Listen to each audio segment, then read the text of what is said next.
Hola, Manuel. ¿Me escuchás?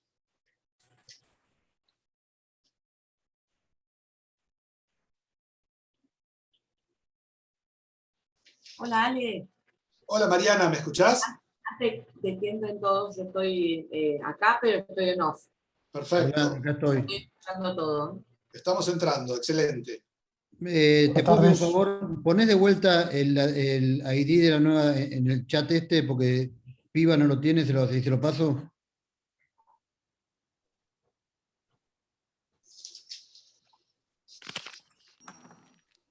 Alejandro, Acá estoy, te voy pasando las preguntas por acá, por el Zoom, ¿te parece?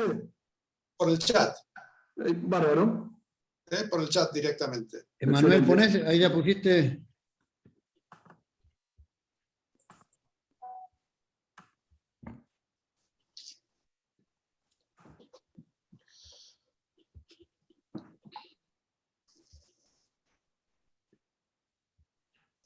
Bueno, ¿les parece que ya vaya iniciando el canal de YouTube? Cuando No, vos espera indiques. un minutito que estemos todos, por favor.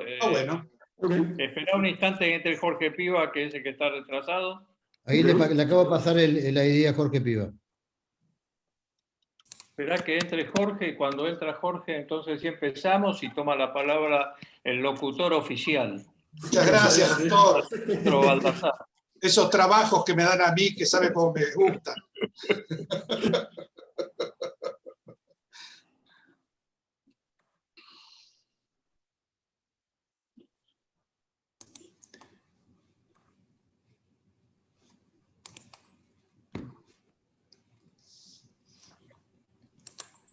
Rubén, ¿me pasaste el Gmail? Te PowerPoint. te lo pasé, sí, al... ¿A Torres Parsón? No, lo pasé al WhatsApp, porque no... Ah, WhatsApp. Perfecto. Sí. No hay problema. No hay problema. Ahora lo cargo por la duda que tenga. Subílo vos, subí el tuyo, pero yo lo Sí. tengo por cualquier problema Estoy que tratando de... A ver... ¿Esto qué probá es? de Voy a entrar de subirlo. nuevo. Ahí ya está Piva. Sí, sí, acá estamos. Gracias. Muy bien. Ernesto, nos está faltando.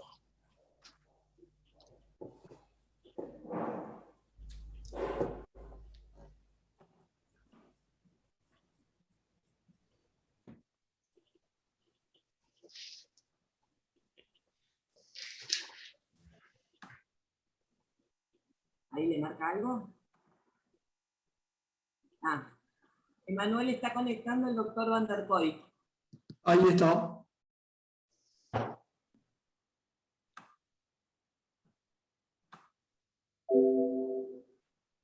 ¿Estoy conectado? Sí, está conectado. Se te escucha perfectamente. Bueno, No te vemos todavía. No se me ve, pero ya se me va a ver. Perfecto. Emanuel, Ahí va. Emanuel, ¿me habilitas para subir el PowerPoint? Ya estás habilitado. Y habilitame a mí también, Manuel, por las dudas. Ok, Rubén. ¿Cortamos, doctor? Sí, chau. Bueno, ¿ya estamos todos? Espera sí. un minutito, un Espera instante, un por favor. Sí, sí. Y acá No estoy habilitado, Manuel, no estoy habilitado. A ver, ¿seguro? Espera, ¿querés que la suba yo, Rubén, y te las paso las diapositivas? Estás como Bueno. anfitrión, Rubén. ¿Eh? Estás como anfitrión. A ver, ¿lo ven perfecto ahí? Sí, Sí, perfecto. perfecto. Bueno, magnífico. Yo te las paso, Rubén, vos me vas dando la orden y yo te las paso en el momento que vos digas. Entonces, ahora sí, Manuel, vamos y hace entrar la gente y cuando esté toda la gente adentro le avisás a Alejandro para que pueda iniciar. Excelente.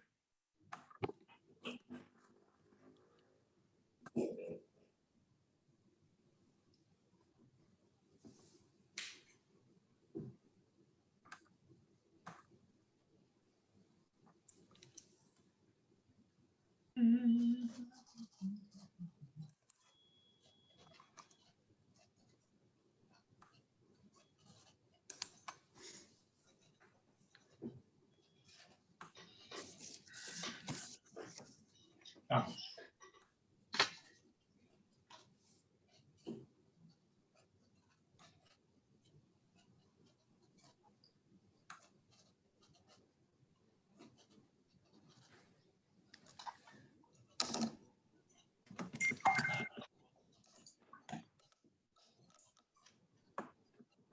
Ya estamos, Alejandro. Buenas tardes, gracias por acompañarnos. En nombre de la Universidad de Salud y ProSanity Consulting, les damos la bienvenida a esta segunda jornada de actualización dedicada a la estimación del gasto necesario para garantizar la cobertura asistencial contenida en el programa médico obligatorio, cuyo antecedente directo fue presentado el 12 de noviembre próximo pasado, hoy incluyendo al COVID-19 dentro de su análisis. Trabajos que continúan las investigaciones que tanto iSalud como ProSanity Consulting vienen realizando desde hace 7 años, merced al trabajo de los equipos técnicos, coordinados por el doctor Rubén Torres y los doctores Ernesto Van der Kooi, Héctor Pesela, Adolfo Carril, Rubén Roldán, equipos a los que hoy también se suma el licenciado Nicolás Estriglio. A todos ellos, nuestro especial reconocimiento por su contribución. Huelgan comentarios respecto de la influencia que ha tenido y tiene el SARS-CoV-2 sobre el sistema de salud y la gestión asistencial en sus diferentes niveles de complejidad. En el caso que hoy tratamos, hizo que el trabajo habitual de estimación fuera realizado actualizando precios, pero sin modificar ninguno de los indicadores de uso respecto de los utilizados durante el año 2019. En consecuencia, y considerando este sesgo, presentamos hoy las correcciones que comprenden el periodo marzo-septiembre, inclusive del año 2020. Antes de presentar a los oradores, queremos agradecer a las personas que hacen posible esta transmisión. A Emanuel Luciano Díaz de iSalud en la operación técnica, a Belén Jiménez de iSalud y Mariana Chévez en las actividades de producción y edición de esta jornada. Voy a explicar seguidamente, muy brevemente, el formato de la misma. En forma seguida, hará uso de la palabra el señor rector de la Universidad de iSalud, doctor Rubén Torres, quien procederá a la inauguración de la misma. Luego, escucharemos a Ernesto Van der Kooi, presidente de ProSanity Consulting, quien efectuará una introducción sobre el tema, y al doctor Rubén Roldán, consultor senior de ProSanity Consulting, presentando el trabajo de actualización. A su término, presentaremos al doctor José Sánchez, presidente de la Federación Argentina de Prestadores de Salud, quien nos ofrecerá una reflexión sobre el tema desde la visión de los prestadores de servicios de salud. Acercándonos al final, el doctor Jorge Piva, presidente del grupo Medife Sanatorio Finoquieto, nos ofrecerá su pensamiento sobre el impacto sufrido por los financiadores privados de salud. En el epílogo abriremos un espacio de preguntas, no mayor a 10 minutos, dirigidas a los autores del trabajo. Escuchamos entonces a continuación al señor rector de la Universidad de Salud, doctor Rubén Torres. Gracias, Alejandro. Buenas tardes a todos. Bienvenidos, como siempre, a la casa virtual de iSalud. En este caso, para una actividad que ya se ha hecho, digamos, un genérico de las actividades que conjuntamente la Universidad de Salud con ProSanity hacen desde hace varios años, que es la estimación del costo del programa médico obligatorio. Y en esta ocasión, para, como muy bien decía Alejandro, adaptarlo a esta condición tan particular que vivimos, que es la de esta pandemia que a todos nos afecta y que ha puesto en jaque la sostenibilidad financiera de nuestro sistema de salud, además de los numerosos trastornos y las desgraciadas muertes que ha provocado en nuestro país. El espíritu, como siempre, es el mismo. El espíritu que alienta esta casa desde su nacimiento y que en nuestra asociación con ProSanity alentamos. Si queremos hacer una reforma que todos consideramos viable del sistema de salud, tenemos que tener dos condiciones elementales. La primera de ellas es datos suficientes para poder fundar la política y la reforma en datos, en la evidencia. Es decir, todos nosotros estamos acostumbrados a hacer medicina en la evidencia, basada en evidencia, y la idea es que podamos hacer política sanitaria basada en la evidencia. Y el otro componente que es fundamental para cualquier reforma y cualquier modificación del sistema de salud, que es que tengamos una mesa donde todos estén sentados y den sus opiniones libremente y podamos intercambiar esas opiniones en plena libertad. Por eso les agradezco muy especialmente a José y a Jorge como invitados que hoy nos van a exponer la situación de su sector, y les agradezco nuevamente a todos ustedes por acompañarnos en este día. No puedo dejar de recordar en este momento una situación muy particular. Este evento fue suspendido hace 15 días atrás por la desaparición de un muy querido amigo de esta casa, uno de los fundadores de esta casa, y además un muy eficiente superintendente de servicios de salud, que nos abandonó en estos días y que evidentemente ha sido siempre, y todo el equipo de ProSanity y Salud lo saben, un gran y activo defensor de esta actividad que desde hace muchos años realizamos juntos. En el recuerdo entonces de nuestro querido amigo Eugenio Zanarini, Alejandro, te devuelvo la palabra para que podamos comenzar con la presentación. Muchas gracias a todos. Muchas gracias, Rubén. Presentamos a continuación al señor presidente de ProSanity Consulting, doctor Ernesto van der Kooi, quien nos introducirá en el tema de la jornada. Bueno, muchísimas gracias. Espero que se escuche bien. Yo acompaño, por supuesto, al doctor Rubén Torres en el recuerdo del doctor Eugenio Zanarini, cuya gestión, estoy convencido, al frente de la superintendencia fue de mucha importancia en un momento de tanta trascendencia como ha sido el impacto del COVID en el sistema sanitario. Tal cual empezamos a explicarlo, nosotros hacemos anualmente una actualización del programa médico obligatorio. La actualización es la actualización del valor del programa médico obligatorio a partir de una metodología que hemos explicado muchas veces. Esta actualización la terminamos en julio del año 2020 y la presentamos en noviembre de 2020. Digo, la terminamos en julio porque los precios que fueron considerados fueron los de julio de 2020. En nuestro país, con la inflación importante que hay, los precios van perdiendo vigencia día a día. Por eso es que muy importante marcar en qué momento fueron hechos estos trabajos. En aquella oportunidad nosotros nos encontramos, y es el motivo de este trabajo, nos encontramos con que los indicadores de uso, o sea, las tasas de uso, la frecuencia de uso de cada una de las prestaciones que está incorporada en el programa médico obligatorio se habían modificado, en algunos casos sustancialmente. Entonces decidimos hacer una actualización de aquel PMO considerando solamente la variante de precios de un año al otro.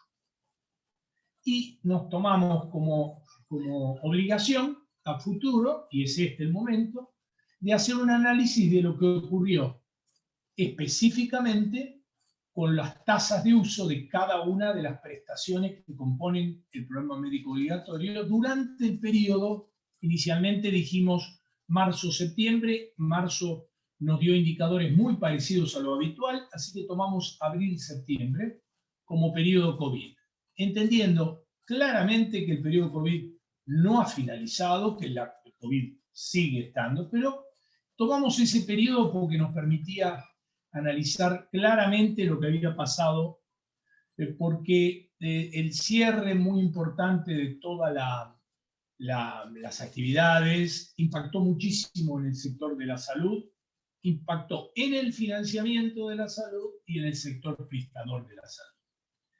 Dentro de esos 6 meses, claramente hubo 2 periodos, abril, mayo, junio y otro agosto, septiembre, octubre, julio, agosto, septiembre, periodos que están muy analizados en el trabajo que nosotros realizamos y al cual ustedes van a acceder porque a cada uno de los inscriptos se lo vamos a enviar en PDF a su dirección de mail.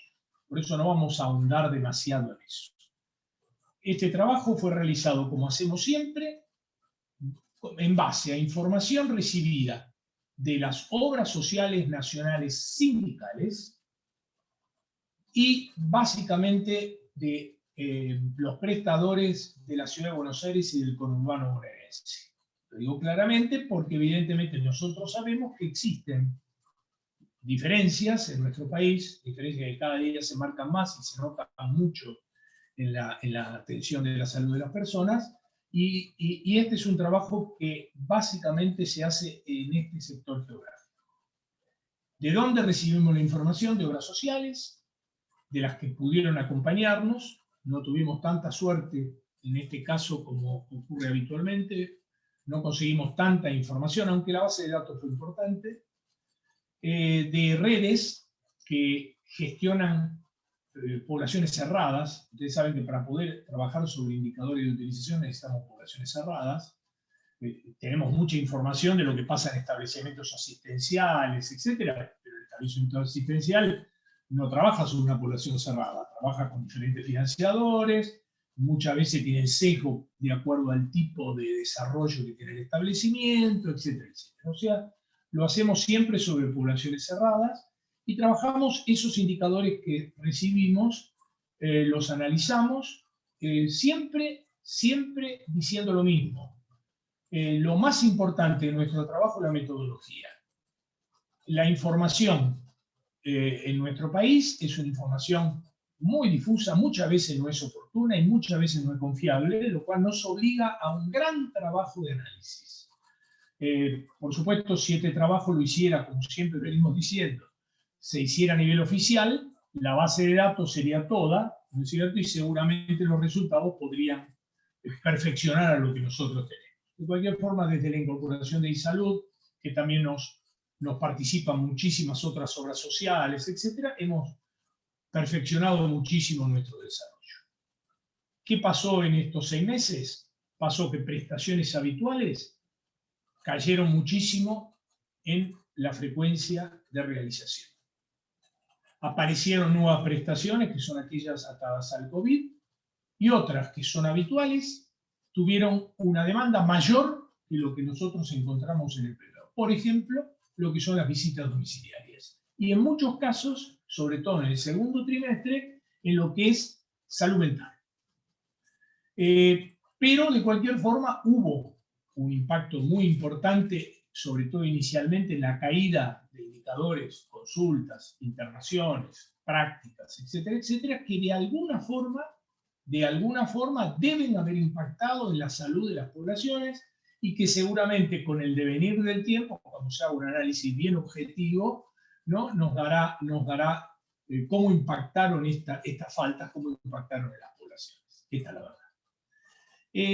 Los resultados de lo que hemos conseguido, lo va a dar ahora el doctor Roldán. Yo quiero repetir algunas cosas que dijimos en la presentación anterior. Hubo durante todos los meses, una importante rectoría y gobernanza por parte de los ministerios, del Ministerio de Salud de la Nación y de los ministerios provinciales, o sea, de las jurisdicciones. Y hubo un trabajo bastante conjunto con todo el sector público y el sector privado, lo cual es muy importante y había que tenerlo en cuenta para futuras análisis del sector de la salud. Creo que más o menos eso es todo. No sé si...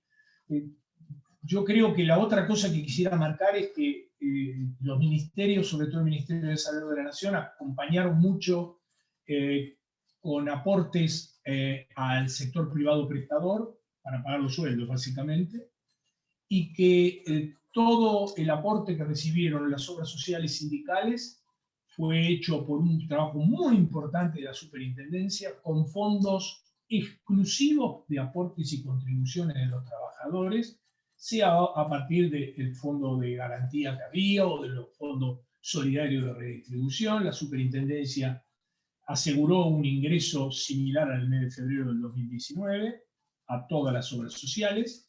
La caída de los ingresos por aporte y contribuciones fueron menos de lo previsto, pero en algunos sectores fueron durísimos, como en gastronomía o en transporte.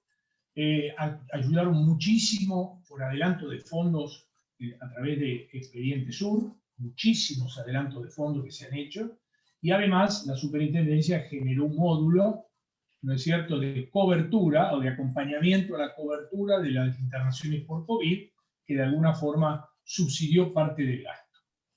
El otro elemento que quiero marcar es que todos los números de valores, de internaciones, etc. Nosotros en el COVID tomamos todos los elementos. En el análisis, el doctor Roldán lo va a decir, tomamos todos los elementos. El gasto ambulatorio, el gasto en internación, lo que tienen que ver con testeos domiciliarios, testeos en guardia, testeos en internación. Todo ha sido valorizado, por supuesto, a partir de la información recibida. Esto está clarísimo. En nuestro análisis separamos en dos las planillas. La planilla habitual es la que tiene los indicadores de las prestaciones habituales, y a posteriori de eso tenemos nosotros, el teléfono, más allá que uno lo corta, suena. A partir de ello, perdón que lo estoy apagando. Las prestaciones, vimos, digamos, analizamos todas las prestaciones que recibimos y bueno, lo llevamos todo a dos planillas, una planilla que tiene que ver con el COVID específicamente y otra con las prestaciones habituales. Luego esto está consolidado en un solo trabajo. Ustedes en el trabajo que vamos a presentar lo van a ver. Yo quería marcar el rol del Estado, porque fue importante el rol del Estado para acompañar al sector privado prestador, y todo el rol de la superintendencia, que acompañó muchísimo a las obras sociales sindicales. Bueno, por ahora, ninguna otra cosa. Los dejo en compañía del contador Rubén Roldán, o mejor, de Alejandro Baldassarre, que hace la presentación correspondiente. Gracias, Ernesto, por conservar el orden. Invitamos entonces al doctor Rubén Roldán, consultor senior de ProSanity Consulting, quien se va a referir a este trabajo de actualización. Adelante, por favor, Rubén. Bueno, buenas tardes. Muchas gracias a iSalud y a ProSanity por la oportunidad que nos dan de divulgar este trabajo que hace más de 10 años que lleva elaboración, en donde año tras año hemos incorporado valor agregado a toda la medición económica del programa médico obligatorio, como así también la medición exhaustiva de prestaciones que se dejaron de dar o que se incorporaron al programa médico obligatorio. Bueno, rápidamente vamos a hacer una breve descripción. El PMO es una canasta, un conjunto de prestaciones para brindar a los agentes de salud, y es tomado como un parámetro también para la cobertura de las obras sociales provinciales y del sector público. Los objetivos de este trabajo es la actualización del costo del PMO y la evaluación de la capacidad de financiamiento de los agentes obligados a brindar a sus afiliados. En el concepto 1, como bien lo marcaba el doctor Van der Kooi y el doctor Rubén Torres, hemos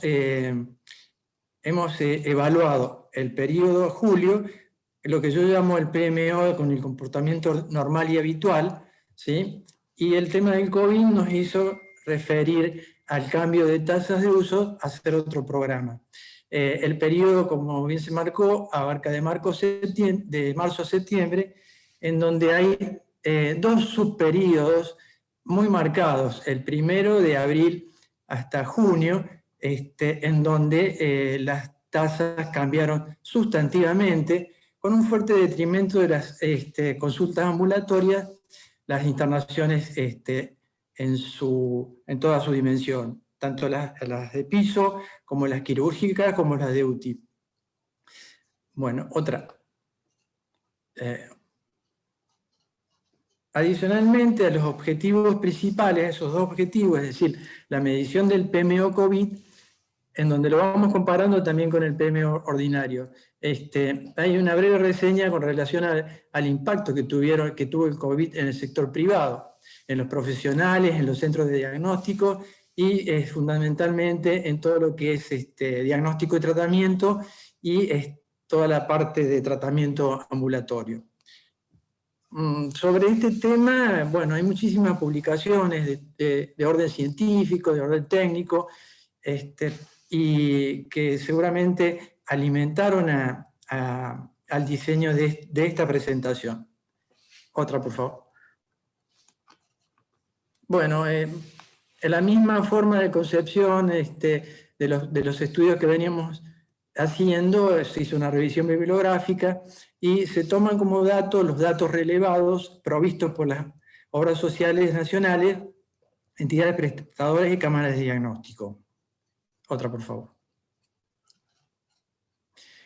Los desafíos que tenemos permanentemente, y más aún en esta presentación del COVID, es la heterogeneidad de las entidades, ¿sí?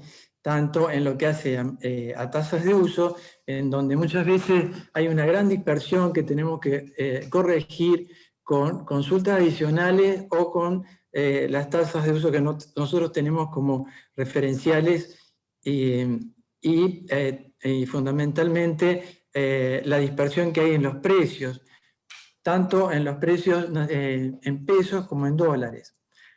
La perspectiva de este estudio es de los precios pagados por los financiadores, los prestadores, perdón.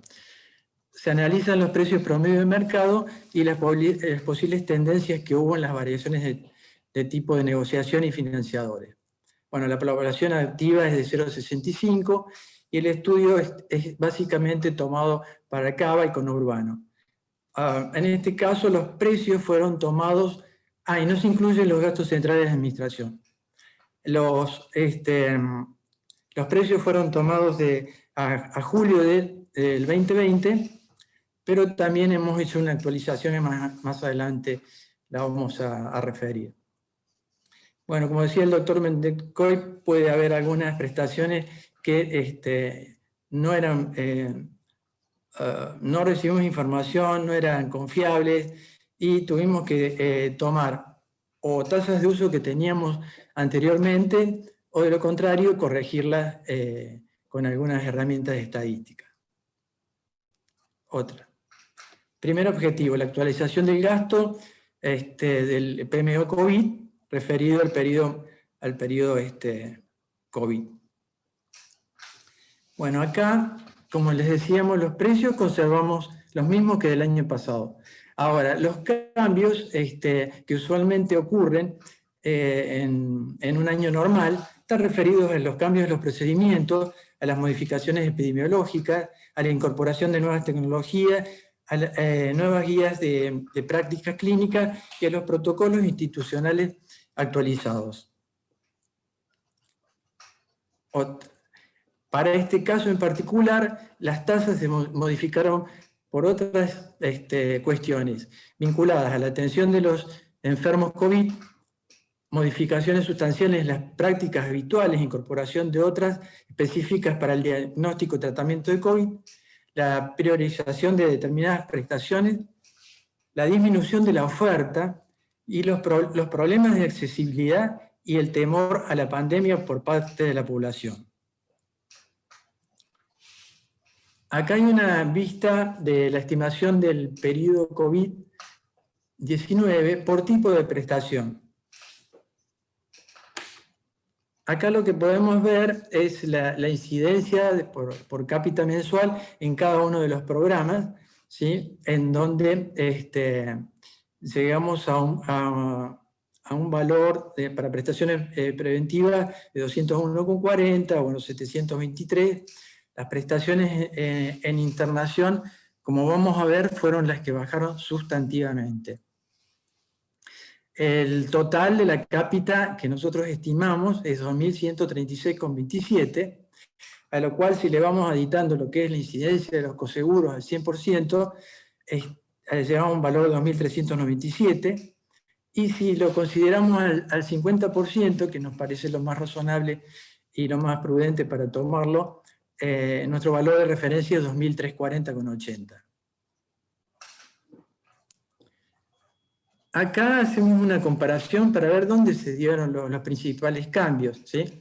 En la segunda columna tenemos los resultados del año pasado, el PMO de julio del 2020, en donde llegamos a un valor de 2.541,53.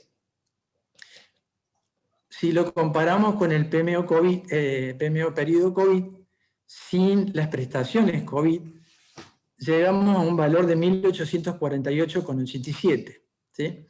Ahora, si ese valor le sumamos las prestaciones COVID, en donde consideramos las consultas, la internación de piso, de UTI, los testeos y el aislamiento en los hoteles, y otras prestaciones referidas a la cobertura, le tenemos que aditar 287, con lo cual llegamos a un valor menor que el año pasado, que el PMO ordinario, normal y habitual, de 2.541 versus 2.136.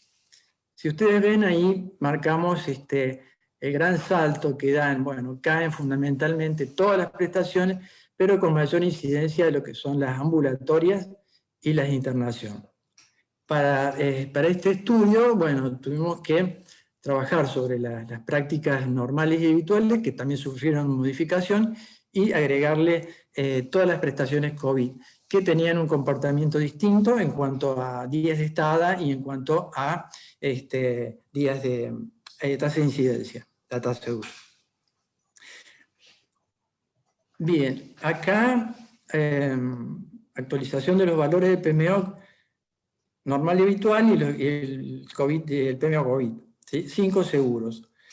Acá podemos ver el valor del PMO 5 seguros, un poco lo que les decía recién, que saltó de 2.541 a 2.136, y si ese valor lo traemos a valores actuales, a los valores de mayo, en donde ahí nos valemos de una fórmula polinómica y algunos indicadores de referencia como vinculados a la salud, en donde hacemos una polinómica con la incidencia del valor del dólar y con el IPC de Cava Salud. Bueno, ahí vemos un valor al día de hoy de 3.429 y para el PMO COVID 2.882. Bueno, las novedades de este estudio fueron básicamente la caída de las tasas de uso en prestaciones de gran demanda, la crecida desmedida de los precios de los medicamentos y material descartable, que está perfectamente referida dentro del contenido del estudio de la publicación que se les va a brindar, la postergación de los aumentos en los aranceles y la dilación en los acuerdos paritarios. Bueno, hay algunos comentarios que podríamos hacer con relación a ese menor costo que tuvo. Si bien fue un alivio para los financiadores, para el sector financiador, pero fue más que todo un paliativo para los desvíos que venían ocurriendo y que lo venimos reflejando en estudios anteriores, ¿sí? En donde, cuando veamos el segundo objetivo, vamos a ver que los financiadores cada vez están más perjudicados en poder brindar un PMO en toda su extensión, ¿sí? Hay muchas obras sociales que quedan fuera de la posibilidad de brindar una cobertura total. Según datos de la Super, las obras sociales tenían en el 2020 un desfasaje importante. El objetivo que vamos a ver ahora es qué obras sociales tienen capacidad de financiamiento y cuáles no. Bueno, estos son datos viejos, pero un poco nos da la mecánica de lo que vamos a ver un poquito más adelante, cómo se dan los rangos de aportes per cápita, tanto desde el punto de vista de las obras sociales como en cuanto a la cantidad de afiliados. Bueno, esta es una primera filmina en donde podemos ver las obras sociales de PMO con ingresos provenientes puramente de aportes y contribuciones del año 2020. Cuando presentamos el PMO a julio 2020, sin COVID, teníamos que cubren el PMO el 26% de las obras sociales, ¿sí? Y el 20% de los afiliados. No lo cubren el 74% y el 80%. En el PMO periodo COVID, esas diferencias se atenuaron, un poco por lo que estamos reflejando, por lo que yo llamo una pequeña ayuda de los amigos, en el sentido de que la Super, a través del fondo solidario, tuvo un aporte muy importante para aliviar el tema del financiamiento de las obras sociales. Las obras sociales, el 41% cubrieron el PMO, y en afiliados el 36%. Y no lo cubren el 60 y el 64. Con la asistencia de la Super de Salud, a los agentes de salud vinieron básicamente por la creación de los módulos COVID en internación y ambulatorio, como así también la asistencia por la caída de aportes y contribuciones y adelantos del Fondo Sur. Con esos aportes, con esas contribuciones que se realizaron para paliar el financiamiento, los desarreglos que hubo en su operatividad, tenemos que el PMO de julio, ¿sí? En cuanto que cubre, o sea, esto sería con los aportes y contribuciones más el Fondo Solidario de Retribución. Nosotros teníamos a julio del año pasado 49% cubrían las obras sociales y el 55% la cantidad de afiliados. Al PMO COVID esa diferencia aumentó. El 70% de las obras sociales pudieron cumplir y el 52% de los afiliados estuvieron cubiertos. Bueno, este es el gasto promedio que nosotros tomamos como referencia, en donde tomamos beneficiarios de menos de 65 años, con el coseguro al 50%, el valor de referencia, que lo habíamos visto antes, es 2.340,80. Como decía el doctor Van der Kooi, tiene un valor metodológico, es una herramienta que la hemos fogueado a lo largo de 10 años en distintos casas de estudio, centros asistenciales. Se escribió muchos libros y se hicieron estudios complementarios vinculados a todo lo que es el gasto catastrófico en salud, el tema de ajustes por riesgo, y bueno, y un poco también los distintos escenarios y la atomización que hay en el sector salud, ¿sí? Que fueron contribuyendo a mejorar la performance de este estudio. Un poco la satisfacción que a veces uno tiene como profesional es que el valor metodológico es real. Hay algunas obras sociales que lo toman como referencia y le cargan sus propios valores y tienen una medición con relación a lo que les está pasando. Bueno, otro más, no sé si hay. Bueno, muchas gracias por escuchar la ponencia, así que le doy paso al doctor Baldassarre para que continúe con los expositores. Muchas gracias. Muchas gracias, Rubén. Presentamos ahora al doctor José Sánchez, representante de la Federación Argentina de Prestadores de Salud, quien nos ofrecerá una reflexión sobre el tema desde la visión de los prestadores de salud. Lo escuchamos. Bueno, buenas tardes a todos. Ante todo, muchas gracias a iSalud y a ProSanity por haberme invitado a reflexionar con ustedes en este momento tan particular. Y tampoco quiero dejar pasar, digamos, un recuerdo para el amigo Eugenio, que fue fundamental en el apoyo durante todo el año pasado para sobrellevar la situación que vivimos los prestadores. Bueno, primero me gustaría presentar a la Federación Argentina de Prestadores de Salud. Esta federación se conformó el año pasado a partir de un trabajo en conjunto de todos los coparitarios. La federación representa a todas las asociaciones de clínicas, sanatorios, hospitales de colectividad, de cámaras y asociaciones de diagnóstico, imágenes y ambulatorios, de psiquiátricos, geriátricos, de emergencias médicas e internación domiciliaria.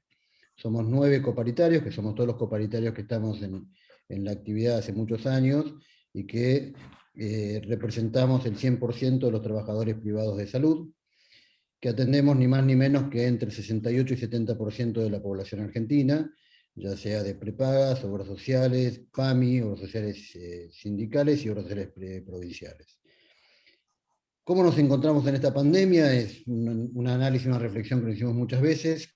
¿Cómo empezamos? Esta pandemia la empezamos con casi 20 años de emergencia sanitaria que se dictaron ahí en el 2002, un sector prestador muy desfinanciado, con una deuda muy grande acumulada con el Estado, producto de no pagar las cargas y las contribuciones. En los últimos 15 años, en el sector prestador de salud desaparecieron aproximadamente 3.500 instituciones, lo cual es un número muy grande.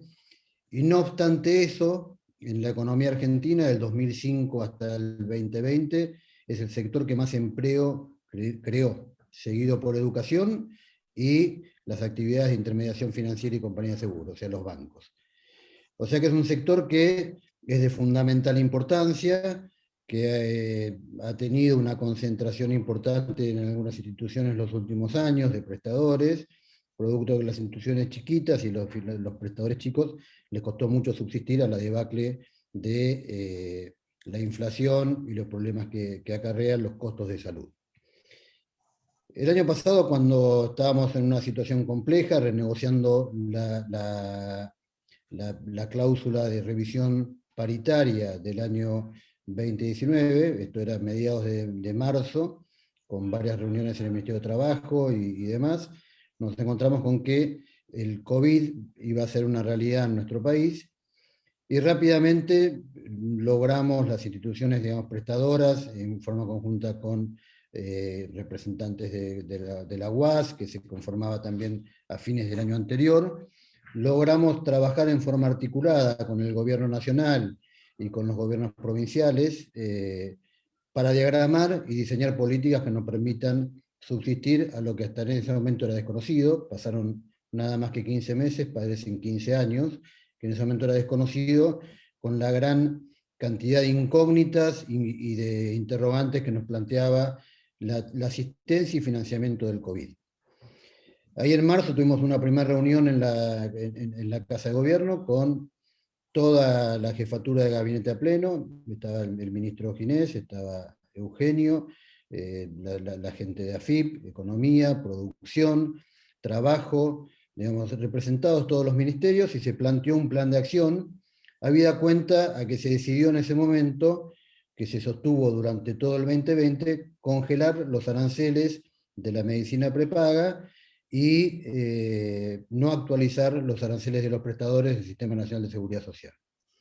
Esto nos ponía en un enorme interrogante de cómo íbamos a pasar la situación, y aparecieron algunas herramientas que son herramientas permanentes en un problema, herramientas transitorias en un problema que es permanente, como fue en su momento el decreto 300, que era la reducción de los aportes patronales del SIPA, la reducción del impuesto al débito y crédito, y empezar a pensar en la creación de una ATP especial para salud, para financiar al sector prestador y poder así sostener el aumento de los costos que nos proporcionaba en ese momento la cláusula de revisión paritaria, que fue muy grande, porque nosotros veníamos de una inflación prevista de cerca del 30% y terminó siendo el 53%. Habida cuenta de esto, se empezó a trabajar en forma conjunta también con el Ministerio de Salud en la creación de protocolos. Esto fue, la verdad que fue una verdadera carrera de obstáculos. Hoy vemos y esperamos los aviones de Rusia con vacunas. En su momento estábamos esperando los aviones de China para que traigan los elementos de protección personal. Nos encontramos con que con la ASPO hubo que cerrar, digamos, o se cerraron todos los ambulatorios, diagnóstico de imágenes, áreas ambulatorias de clínicas, sanatorios, los traslados programados, los traslados, digamos, para estudios, y esto provocó que las estructuras prestadoras de salud, que son estructuras de costo fijo, vean disminuidos fuertemente sus ingresos. y aparte de disminuir fuertemente sus ingresos, vimos todos un alza en los costos casi imposible de sostener. Para tener algunos números que más o menos grafiquen cuál es esta situación, si tomamos el comparativo desde diciembre de 2019 hasta marzo 2021, el incremento directo de la mano de obra producto de todas las paritarias fue del 61%. A esto le tenemos que agregar el incremento que tenemos por el personal exceptuado, por edad o por problemas de salud, que son entre el 10 y el 15% de la población que tenemos de los recursos humanos, más el personal que tuvimos aislado por contagio o por enfermedad, que el año pasado llegó a ser casi un 15% del personal. Con lo cual esto generó un incremento de la mano de obra cercano al 100%, que es una mano de obra, digamos, que es compleja a conseguir, con gente con multiempleo, que trabajan en muchos lugares, con un esfuerzo enorme, que no tenemos que dejar de destacar, que llegamos a donde llegamos en una situación en donde la palabra clave es la escasez, estamos escasos de todo tipo de recursos, sobre todo recursos humanos, con un esfuerzo tremendo de nuestro personal, digamos, al cual tenemos que destacar y tenemos que apoyar. Aparte de este aumento que tenemos de la mano de obra, tuvimos aumentos propios de los insumos. El costo de inflación de salud del año pasado, nosotros lo calculamos desde la FAPS, es cerca de un 70%, y a esto le tenemos que sumar el costo de algunos medicamentos y de algunos insumos especiales para el COVID, que en algunos casos llegaron a duplicarse prácticamente. Y en toda esta situación, con el aumento también de la economía en general, ¿no? El combustible, aumento de la electricidad, aumento del gas, bueno, ahora se frenaron un poco, pero aumento de la economía en general, lo que nos encontramos es con aranceles prácticamente congelados. Digamos, la medicina prepaga tuvo solamente un 10 y un 3,5, y ahora hace muy poquito un 10 más, digamos, pero que con un atraso en los costos enormes. Los aranceles de PAMI desde marzo del 2020 hasta ahora se actualizaron solamente un 13% de efectivamente cobrado, porque una cosa también cuando se van devengando los ingresos y otra cosa es cuando efectivamente se perciben. El IOMA dio solamente un 10, algunas obras sociales provinciales también dieron aumentos muy bajos, y obras sociales sindicales en realidad fueron las que más acompañaron porque tuvieron un incremento en la recaudación cercano al 31%. O sea, esto nos pone en una situación de gran debilidad. Estamos en la segunda ola con muchísimos inconvenientes. Muchas clínicas y sanatorios tuvieron que suspender todo lo programado, con lo cual baja tremendamente la productividad porque no hay medicamentos, no hay anestésicos, no hay Propofol. El hospital italiano la semana pasada tuvo que importar de Turquía Propofol. Así que estamos en una situación realmente muy compleja. El sistema está saturado. El personal está absolutamente desgastado y estamos entrando, digamos, en el pico de una segunda ola de manera inédita, ¿no? Hoy tuvimos 40.000 casos, lo cual es realmente alarmante. Estamos con serios problemas de derivación e internación durante los fines de semana, cosa que se viene agravando, y estamos a un mes de la próxima paritaria. O sea, este es un problema que es serio de la Argentina, que es, uno habla de la actualización de los valores como si fuese aumentos, y es solamente la actualización por la inflación. Entonces, los mayores costos que hemos tenido producto del COVID, la verdad que no hemos logrado la forma de financiarlos. Más allá del excelente diálogo que hemos sostenido con el Poder Ejecutivo, que hemos sostenido con las autoridades de PAMI, de IOM y demás, la situación es realmente complicada y es una situación comprometida. Yo creo que lo que podemos, así como una reflexión, lo que tenemos que rescatar es que hemos llegado hasta este momento sosteniendo el sistema sanitario, manteniéndolo con un apoyo del Estado y con apoyo de todos los actores. Y tenemos que realmente pensar cómo vamos a actuar en los meses que nos quedan, ¿no? Que todo pareciera demostrar que van a ser más complejos que lo que ya pasamos. Hoy tenemos la experiencia de lo que fue vivir una crisis compleja, ahora va a ser realmente complicada.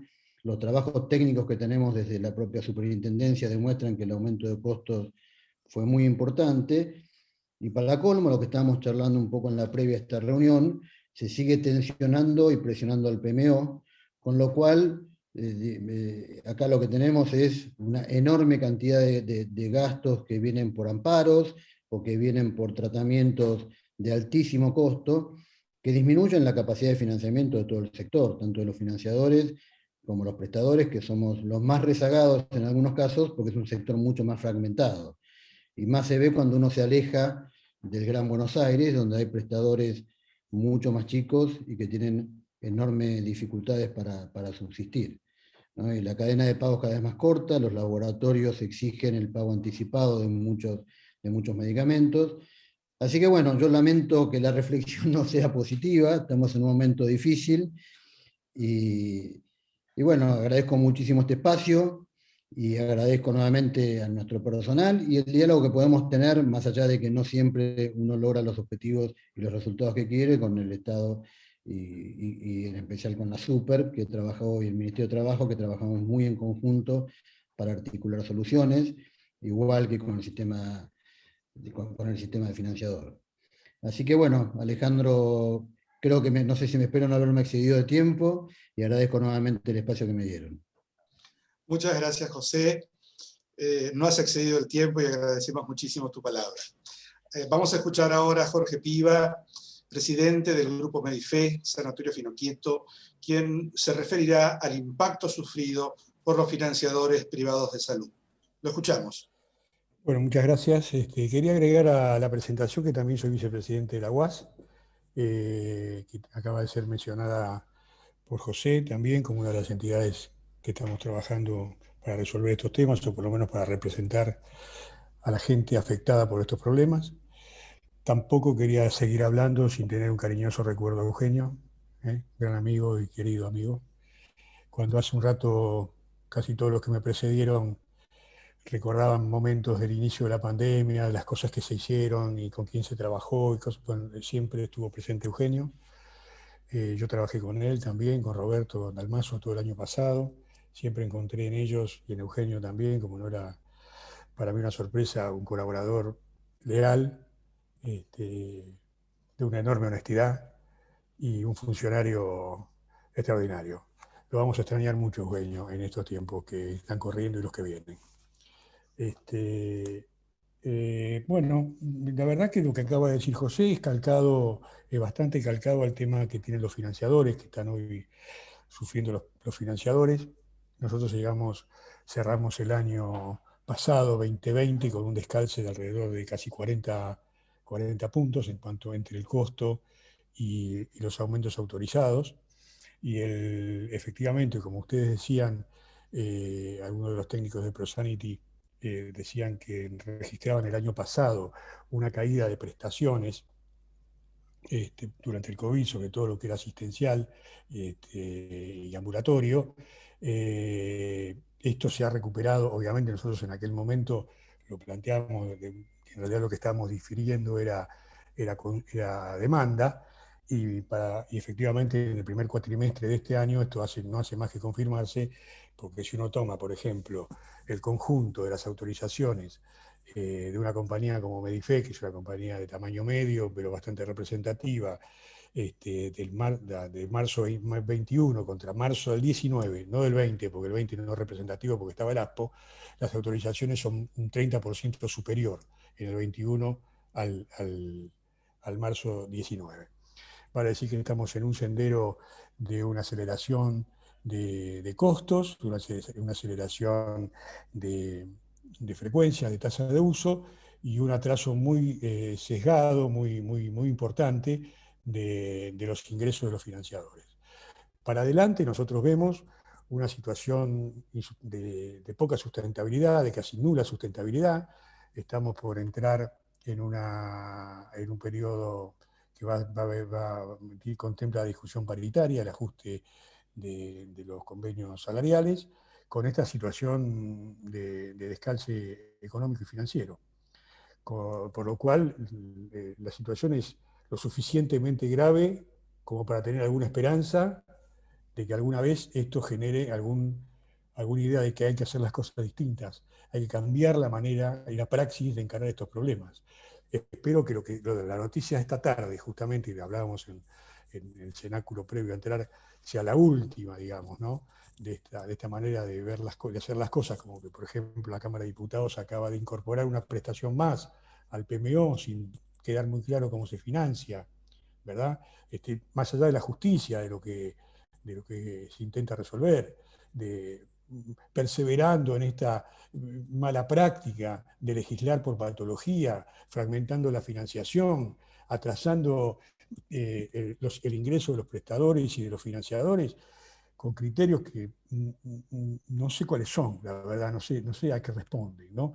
Yo creo que hay algo que deberíamos tratar de ver si lo podemos resolver, arreglar, que es la mala convivencia entre la política y la salud privada.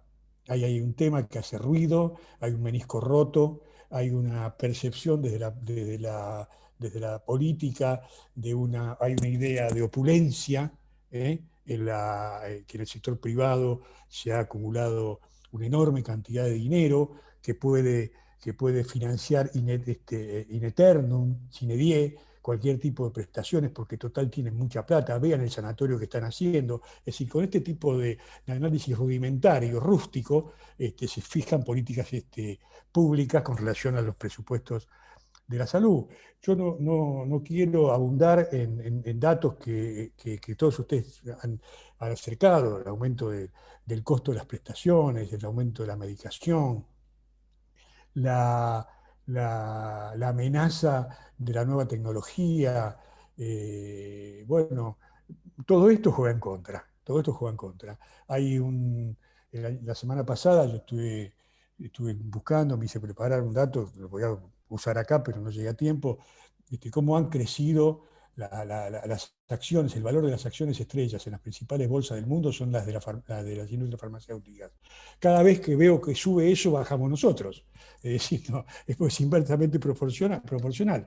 Cuando sube la industria farmacéutica quiere decir que afortunadamente están por sacar alguna medicación nueva y muy buena. El tema es quién lo paga. En la Argentina se incluye por la vía del recurso de amparo, por la vía de incorporarlo al PMO, sin tener en cuenta otra condición, de quién va a pagar esto, cómo se va a pagar. No se tiene en cuenta qué pasa en países relativamente cercanos, qué hace el Uruguay con los fondos para enfermedades catastróficas, qué hace Chile, qué hace Colombia, qué hace Uruguay. Bueno, nada, Argentina estamos ahí con una ausencia marcadísima de políticas públicas en relación a esto, y no puedo menos que tener una perspectiva pesimista en esta cuestión, en la medida en que esto no produzca un giro de 180 grados. Tal vez la magnitud de la crisis nos ubique, digamos, ¿no? Nos ubique y ubique a los que tienen que legislar y ubique a los que dicen, bueno, juntemos, hagamos una mesa, ¿no? Y charlemos de esto y lleguemos a ciertos acuerdos. Bueno, lamentablemente no pasa. Acabamos de perder un soldado del diálogo, un militante del diálogo que era Eugenio, ¿verdad? A pesar de que tenía ese humor que a veces era un poco bronco, pero bueno, en el fondo era para defender la mesa de la búsqueda del acuerdo, ¿no? Lo vamos a extrañar mucho. Yo no tengo mucho más que agregar que lo que acabo de decirle. No quiero inundarlos de datos y hablar y aparecer como un erudito en cuanto a curvas, cifras. Mira, estamos en una economía que es ultrainflacionaria, estamos en una economía que casi no tiene moneda, estamos en una actividad que está muy dolarizada. O sea, tenemos todo en contra si no encontramos una manera de preservar este sistema de salud que mal que bien ha soportado una ola y media, casi te diría a niveles de calidad de primer mundo, ¿verdad? Pero esto se ha agotado, Hoy, si ustedes ven o están al tanto, me imagino que sí, lo que está pasando hoy en el interior, lo que está pasando, es decir, lo que está pasando en Neuquén, lo que está pasando en Mendoza, lo que está pasando en Rosario, se está como anticipando un poco lo que puede pasar en la ciudad de Buenos Aires en las próximas 2 o 3 semanas en cuanto a la disponibilidad de camas críticas. Y para matizar y para ir terminando, porque no quiero abundar, se dice que se excedió el gobierno nacional con el ASPO inicial, que fue demasiado larga, y fue demasiado larga, evidentemente. Ahora, eso se hizo para compensar años de desinversión en el sector público, Porque en realidad el contraargumento es, tuvimos que tener un aspo tan largo para poder invertir en un sector público al que le faltaban camas de terapia intensiva. Bueno, entonces esto se paga por algún lado, la desinversión, el ajuste permanente de la economía, el ajuste que no es expansivo, no se crea empleo. Bueno, la macroeconomía es un desastre, y ahí en eso estamos nosotros. Estamos con un sector, para hacer síntesis y resumir, estamos con un sector privado que encara una etapa crítica del año sin financiamiento y con un atraso de no menos del 60% entre costos e ingresos. Y esa es la situación en la que estamos hoy. Así que les agradezco muchísimo que me hayan invitado y quedo a disposición de ustedes para lo que les parezca. Muchas gracias, Jorge, por su reflexión. Abrimos entonces ahora un espacio de preguntas. Debo decir que no ha llegado ninguna, probablemente por el convencimiento de los oradores en sus argumentos. No obstante, devuelvo la palabra a los autores del trabajo para una reflexión final, tanto al doctor Ernesto van der Kooi como al doctor Rubén Roldán, a la espera de que lleguen algunas preguntas. Bueno, muy interesante todo lo escuchado por parte tanto del doctor Sánchez como del doctor Piva. Nosotros en la presentación que van a recibir oportunamente se van a dar cuenta que habíamos hecho algún análisis de la situación del sector privado prestador sobre todo, pero no quisimos en esta oportunidad ahondar en el tema porque era más que lógico que eran aquellos que estaban en el mismo sector los que tenían el mayor conocimiento, y además mucho de lo que nosotros escribimos estaba basado en informes que ellos mismos habían hecho. Así que esto lo quiero remarcar. El tema del sistema sanitario nuestro, una vez más el sistema sanitario respondió, este es mi concepto, respondió, seguramente puede responder mucho mejor, seguramente es muy importante una mayor coordinación, todo lo que querramos, pero el sistema sanitario en general responde y no es tan deficiente como algunos quieren marcarlo. Nosotros en nuestro país, y el mayor problema que tenemos no es el sistema sanitario, sino el 40 y pico % de pobreza. Así que es muy difícil un sistema sanitario que responda a todo con una pobreza del 40 y pico %. Como decía Carrillo, muchos años atrás, frente a la pobreza, la indigencia, en la época que las enfermedades eran de transmisión básicamente, frente a la pobreza, la indigencia, la falta de educación, los agentes productores de enfermedades como agentes eran pobres agentes. O sea, yo quiero remarcar ese tema porque para mí es muy importante. Y el otro tema que para mí es esencial es que nosotros, para poder perfeccionar nuestro sistema sanitario, que necesita muchos cambios, sin duda, necesitamos abordarlo desde todas las perspectivas. No alcanza con un abordaje exclusivamente financiero del tema. Acá hay que abordar desde el modelo prestador hasta la forma de financiación. Desde la acreditación de prestadores, todos son elementos que deben abordarse si uno quiere perfeccionar un modelo. Y en lo personal, sigo defendiendo a un modelo mixto como el que tenemos, porque es el que siempre he acompañado hasta ideológicamente, así que yo creo que tiene que seguir los tres subsectores como están. Lo que pasa es que deben estar seguramente más acercados, más cerca, más que concentrados, más consustanciados uno que el otro. Yo creo que se ha avanzado. Esta ha sido una muy buena oportunidad porque se ha puesto por primera vez, o hace mucho tiempo, se ha puesto a la salud en el centro de la atención de la población. Creo que tendríamos que aprovecharlo, pero no nos alcanza solamente, digo porque yo en algunos sectores lo he visto, con abordar el tema del financiamiento solamente. Debemos analizar el modelo de abordaje de las enfermedades, o sea, el modelo prestador. No podemos perder de vista que hace 5, 6, 7 años no podemos acceder a una agencia de evaluación de tecnología sanitaria, cosa que es esencial, ¿no es cierto? Deberíamos avanzar en modelos, no sé si seguro o de fondos que nos aseguren de alguna forma el abordaje de lo que son los gastos catastróficos. Bueno, muchas otras cosas también. Yo lo que trato de decir es que sobre la base de lo que tenemos, perfeccionando lo que tenemos, modificando un poco el modelo de abordaje y, por supuesto, analizando el financiamiento, ¿no es cierto?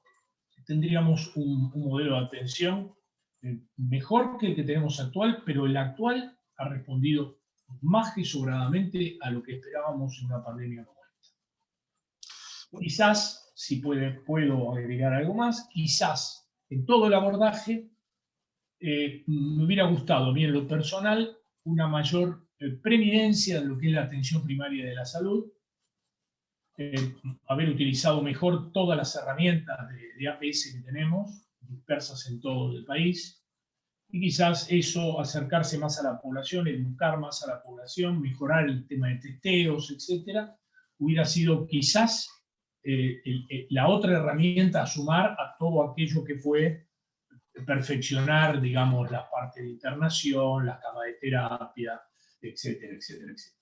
Bueno, eso es mi concepto. Muchas gracias, Ernesto. Tenemos una pregunta para el doctor Roldán. ¿Cuáles serían, en su opinión, doctor, las posibles variables o modelos de gestión que reemplazarían al actual de presupuesto, gestión por patología?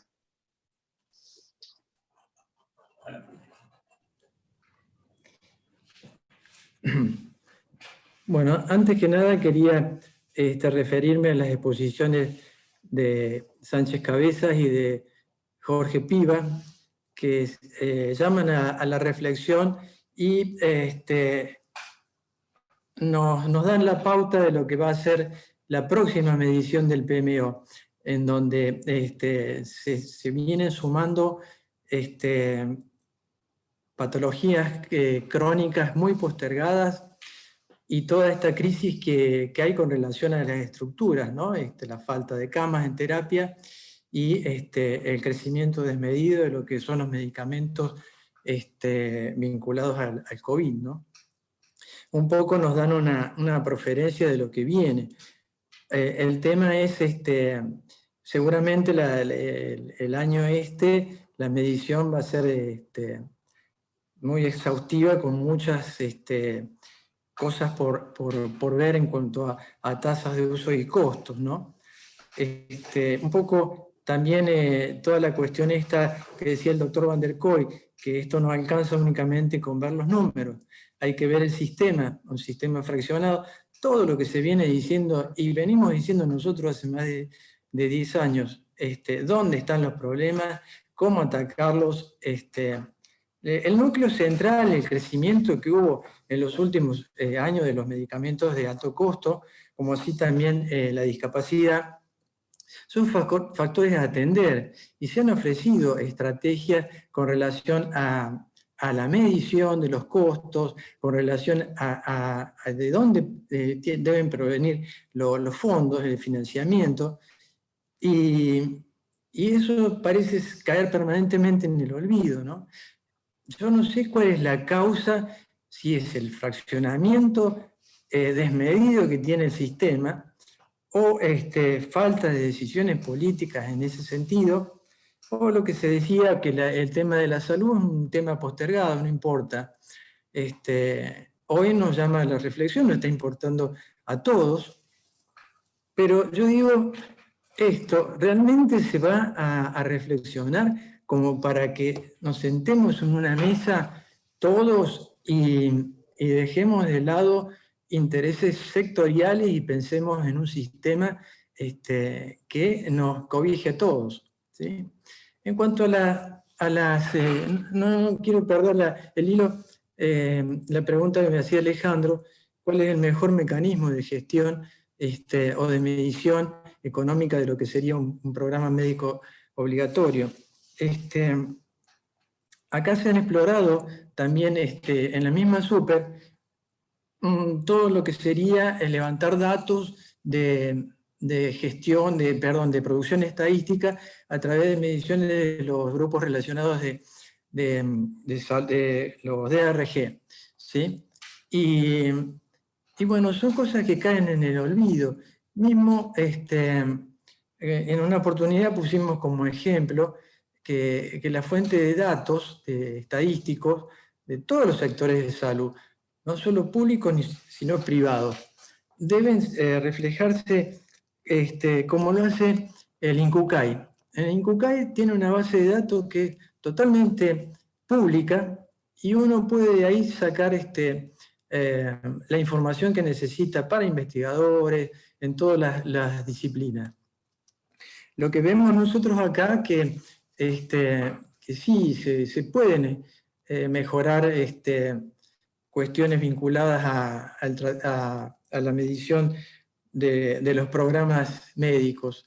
Nosotros seguimos lo que era la lógica de las resoluciones de la Super para armar el menú de inicio de los estudios y bueno, es lo que estamos exponiendo, ¿no? No sé si hay algo más que responder en la pregunta. No, vamos a aprovechar el tiempo que nos queda muy poquito y vamos a hacer las dos últimas preguntas agradeciendo a los participantes que nos las hayan remitido. La próxima pregunta dirigida tanto a el doctor Sánchez como al doctor Piva. Si nos pueden decir, un segundo, ¿qué caída estiman por desaparición de los ATPs y cese de exenciones impositivas? ¿Existen canales de negociación abiertos en este sentido? José es es el hombre indicado para la pregunta. Bueno, gracias Jorge. A ver, el ATP ya no está, hoy tenemos el Repro Salud, digamos, el ATP se terminó en el mes de diciembre, en el mes de enero arrancamos con el Repro, que es un programa nuevo que se hizo para recuperación productiva.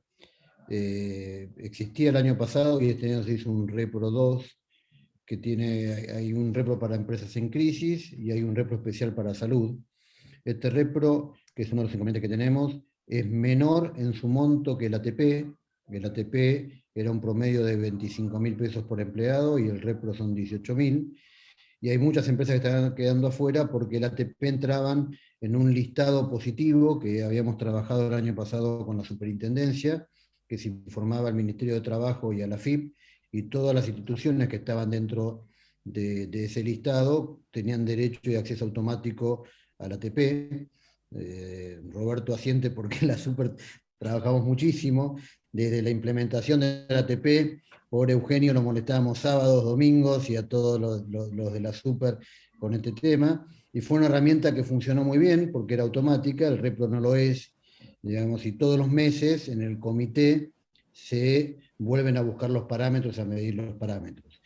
En cuanto al resto de las cosas que tenemos, que tiene que ver con el decreto 300, hay que calcular que entre el Repro y el decreto 300, que es la reducción de los aportes y la reducción de la tasa del impuesto al débito y crédito, tenemos aproximadamente entre un 18 y un 20% de los costos subsidiados por eso, que era similar, como expliqué al principio, a lo que fue la cláusula gatillo que se negoció en marzo del 2020.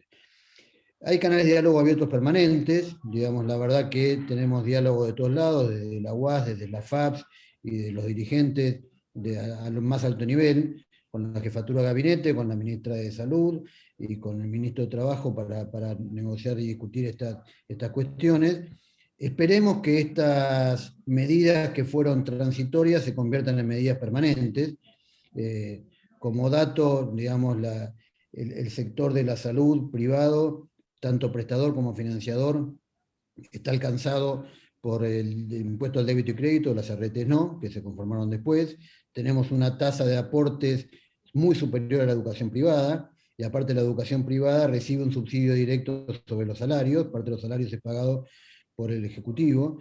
O sea que nosotros, y por otro lado, tenemos un problema serio, que es la pérdida del IVA, que es el crédito fiscal no computable, que se ve cada vez más con las empresas que trabajan más con las obras sociales, tanto provinciales como sindicales, como con el PAMI. En este sentido hemos presentado muchos escritos en el Ministerio de Trabajo, en la FIP, y tenemos un canal de diálogo y la esperanza digamos, de que esta vez podamos efectivamente poner al sector privado desde la salud en el lugar que se merece y lograr estas reformas de manera sostenida y permanente, y no seguir endeudando, digamos, al sector prestador y al sector financiador, seguir endeudándolo con deudas que son impagables. Gracias por tu respuesta, José. Otra pregunta para el doctor Roldán.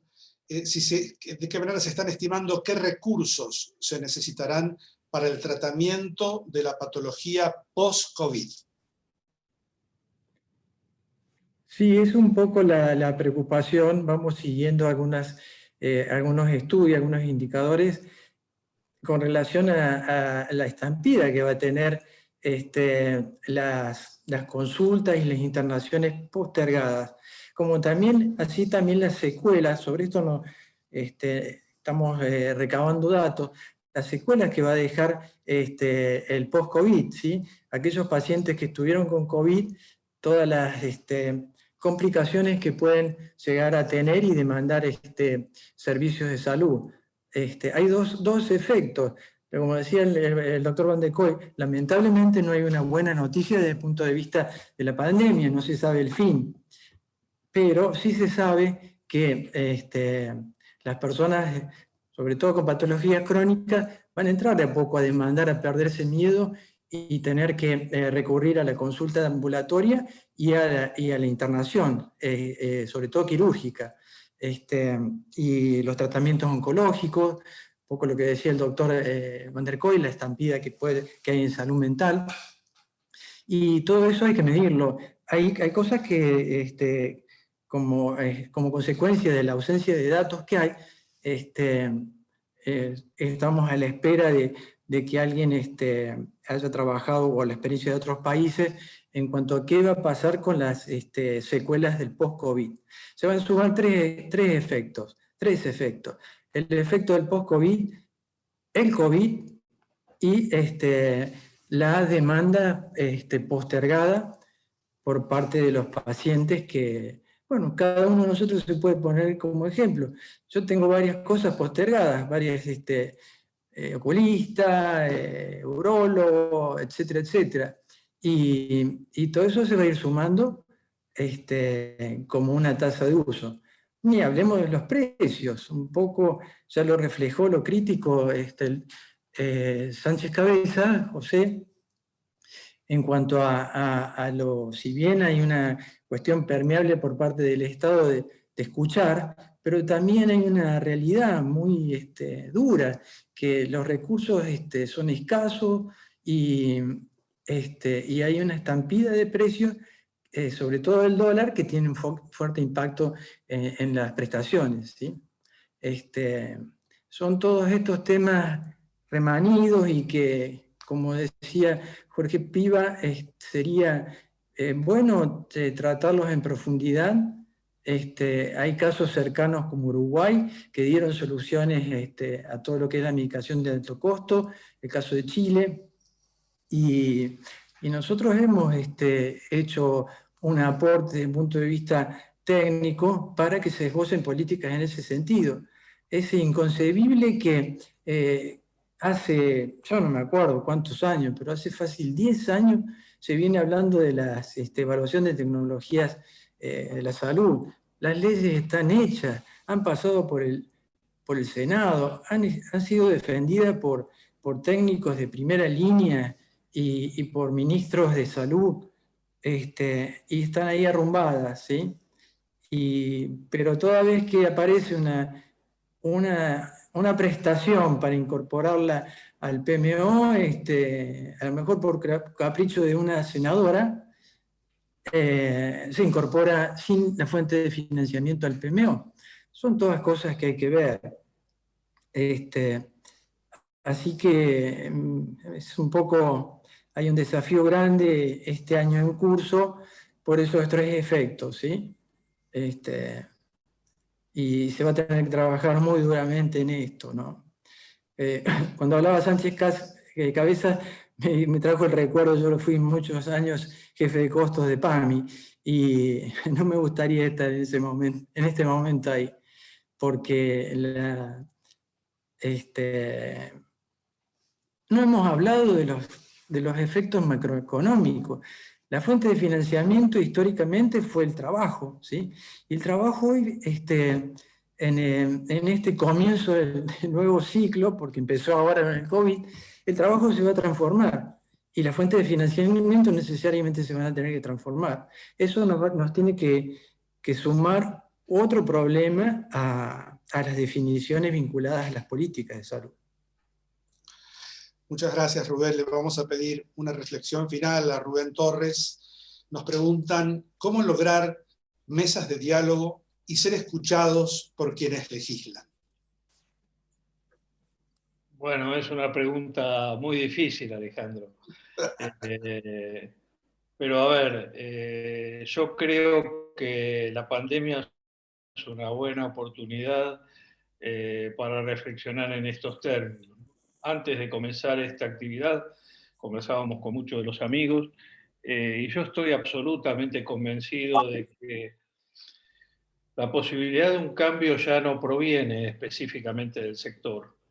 Creo que en Argentina hoy se habla mucho de lo que significa lo que llamamos eufemísticamente la grieta entre dos fracciones partidarias. Y yo creo que esa grieta no existe. Creo que la grieta más importante lamentablemente está dada entre los objetivos de la dirigencia política y el conjunto de la sociedad.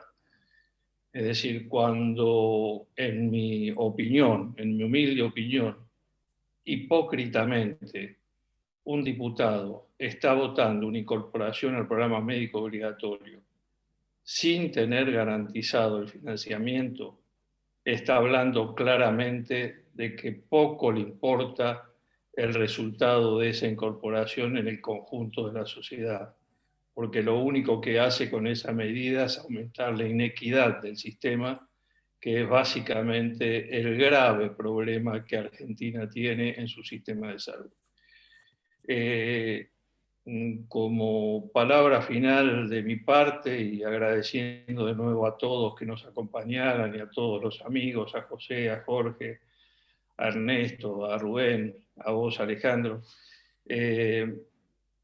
básicamente esto que estamos haciendo hoy y que creo que debería transformarse en un ejercicio del conjunto de los ciudadanos en Argentina es tal vez una de las posibilidades que tengamos de salir adelante, es decir, sentarnos como amigos, como hermanos, como ciudadanos a una mesa, exponer nuestras diferencias, que seguramente las tenemos, nuestros intereses, que seguramente los tenemos, y tratar de llegar al acuerdo de la patria que queremos para todos, del hogar que queremos para todos. Este me parece que es el camino que tenemos que acordar y que le tenemos que exigir a nuestra dirigencia política, que se ha olvidado de que esa es su función, la de generar un hogar común para todos los argentinos. Este es un hogar para algunos argentinos. Lo dicen claramente las cifras y lo recordaba Ernesto muy claramente. Es decir, nos tiene que avergonzar como sociedad que más del 60% de los niños en Argentina estén en situación de pobreza.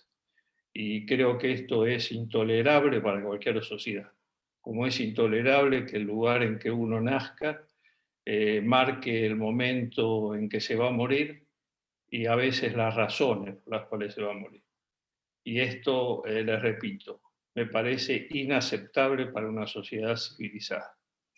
Les mando un abrazo a todos, les agradezco muchísimo a todos los expositores y a todos los que nos acompañaron y te dejo, Alejandro, para continuar la charla. Muchas gracias. Creo que está todo dicho. Nada más que agradecer a nuestros excelentes participantes, a Ernesto Van der Kooi, a Rubén Roldán, a José Cabezas, a Jorge Piva, su participación, y a ustedes, todos, por habernos acompañado. Muchas gracias y ya nos volveremos a encontrar. Muchas gracias. Gracias.